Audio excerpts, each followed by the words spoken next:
না, thank you. আসলে আজকে উপস্থিত জামাত ইসলামের শীর্ষ নেতৃবৃন্দ, চেয়ারম্যান ইউনাইটেড হসপিটাল, সাংবাদিকবৃন্দ এবং আমার কলিগ ডক্টর শফিকুর রহমান সাহেব, অনেক বছর আগে ওনার সাথে দেখা হয়েছিল। আমার মনে 2003 বা 2004 আমি হার্ট সার্জারিতে ওসমানী মেডিকেল কলেজ সিলেটে একটা বক্তৃতা দিয়েছিলাম। উনি আমাকে জড়ায় ধরছিলেন। এটা উনার মনে আছে যে আমি আপনার সাথে অডিটোরিয়ামে দেখা হয়েছিল। তখন ফরেন অর্থমন্ত্রী ছিলেন সাইফুর রহমান। তো যাই হোক, অনেক লম্বা গল্প, অনেক ফিনান্স মিনিস্টার, এবং তারপরে বহু অকেশনে দেখা হয়েছে। হঠাৎ করে শুনলাম যে টেলিভিশনে যে উনি বক্তৃতা দিতে গিয়ে পড়ে গিয়েছিলেন। তো তখনই আমার পাশে যে ছিলেন, আমি বলছেন ইসিজি করা উচিত। তো কেউ জানি ব্লাড প্রেশার দেখতেছিলেন, সব দেওয়ার টেকিং কেয়ার। এনিওয়ে, আমার যেটা মেইন উদ্দেশ্য বলার বা এখানে আপনাদের সামনে আসার, যে ডাক্তার শফিকুর রহমানের সাহেবের মতন একজন ব্যক্তি, রাজনৈতিক পরিচয়, ডাক্তার এবং সমাজসেবী এক ভদ্রলোক, যিনি যাকে ডাক্তার সমাজ খুব ভালোভাবে চেনে, উনি যে ইউনাইটেড হসপিটালে অপারেশন করছেন এটা কিন্তু খুব বড় কথা না। উনি যে ডাক্তার জাহাঙ্গীরের কাছে অপারেশন করছে এটাও কিন্তু তেমন বড় কথা না। সবচেয়ে বড় কথা যে উনি বাংলাদেশে অপারেশন করছেন, that is the main thing. এই কনফিডেন্সটা উনি আমাদের উপরে পেয়েছেন, এইটা হলো সবচেয়ে বড় জিনিস। যে উনি চিন্তা করছেন যে আমি বাংলাদেশের ডাক্তারের কাছে করব। দেখবেন যে অনেক বড় বড় লোক, আমাদের পার্শ্ববর্তী প্রেসিডেন্ট হয়েছেন, দেশেই অপারেশন করে, এবং দেশে অপারেশন করাতে কি হয়, বাংলাদেশের মানুষের ভিতরে বা সেই দেশের মানুষের ভিতরে জাগ্রত সৃষ্টি হয়, এবং এইটা ডাক্তার সমাজকে অনেক প্রভাবিত করে, অনেক ইনভলভ করে। এই জিনিসটা ডক্টর শফিকুর রহমান করছেন। তো ওই দিন এনজিওগ্রাম করার পরে মমিনুজ্জামান আমাকে ফোন করলেন, এবং উনি ফোন করে আমার সাথে বললেন যে আপনাকে একটু দেখতে হবে। তো ডক্টর মমিনুজ্জামান আমরা প্রায় একসাথে 34-35 বছর কাজ করি। তা হার্ট সার্জারিতে, heart cardiology sector, cardiac surgery sector, we know our territory. কোন রুগীটা ওনার, কোন রুগীটা আমার। সেজন্য আমাদের কার্ডিওলজি, আমাদের 4-5 জন কার্ডিয়াক সার্জন কনসালট্যান্ট, ওদের 4-5 জন, আমাদের এই হসপিটালের এই সুনির্দিষ্ট যে কোন রুগী কীরকম চিকিৎসা পাওয়া যায়, এটা কিন্তু খুব বড় কথা। সো আমি আবারও ধন্যবাদ দিই আমাদের চেয়ারম্যান সাহেবকে ইউনাইটেড হসপিটালের। উনি যথাযথভাবে আমাদেরকে সবসময় সব ব্যাপারে আমাদেরকে হেল্প করেন, আমাদেরকে সব কিছু আগায় দেন। যা যখন চাই তখন তা ওনারা আমাদেরকে মানে মানে নিউ প্রোভাইড করেন, যত টেকনোলজি এবং মেকানিক্যাল সাপোর্ট যেগুলো আছে। এটা একটা বড় জিনিস।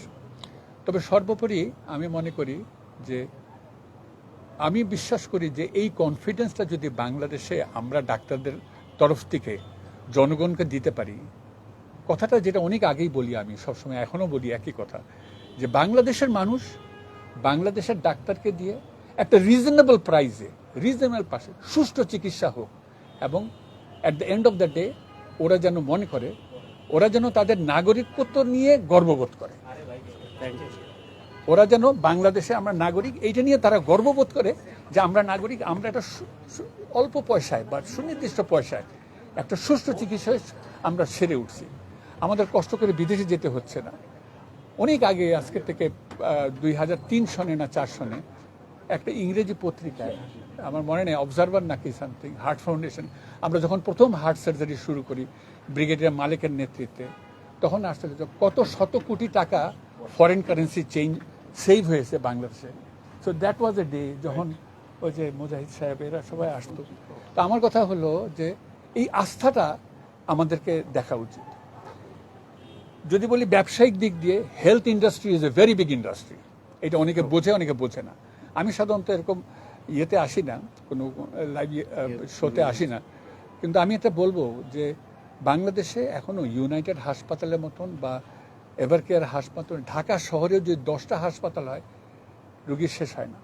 সো এই বিগ ইন্ডাস্ট্রিতে আমি পলিটিক্যালি বলেন, ব্যবসায়িকদের বলেন, আমরা চাবো এরা যেন আরও দৃষ্টি ওদের এই পাশে আসে, এবং বাংলাদেশের অর্থনীতি এটা তারা যেন আগায় নিয়ে যায়, এবং শিক্ষা, স্বাস্থ্য বিভাগটা আরও মানুষের ঘরের দরজায় তা পৌঁছাই দিতে পারে। Thank you. অপারেশনটা সুষ্ঠুভাবে সম্পূর্ণ হয়েছে কিনা, এক নম্বর প্রশ্ন। সেকেন্ড প্রশ্ন, এই ধরনের অপারেশনের পরে যে রোগী থাকে তার তো একটা দীর্ঘ সময় রেস্টে থাকতে হয়, জামাতের আমিরকে কতদিন পর্যন্ত এই ধরনের বেড রেস্ট বা এই ধরনের কিছু থাকতে হয়? আচ্ছা শারীরিক অবস্থা এখন আচ্ছা আমি বলি।